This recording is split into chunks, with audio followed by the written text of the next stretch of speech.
Hello. Hello guys. Ayan, magdi-deliver na tayo ng pichay. Ay, yung pichay ko. Marami yan. 10 kilos. Ayun yung bibili. Si Ate Fee yan. Ay, what's that? Kuya, Ah, wala pa yung. maliit yung payong. Ha? Kabit mo.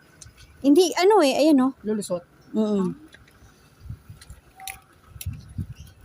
Magkano ba isang petay? 45 kalahating kilo. Mahal nga ng gulay ngayon. Oo. Meron may ari niyan. Oo, order lang po to, yung tilapia. Puro petay ito. Doormat naman to, delivery ko dyan sa lot 23. Opo. Sino may petay diyan? Eh ano, ha? Ah, ito. Si Ate Faye, yung sa phase 2.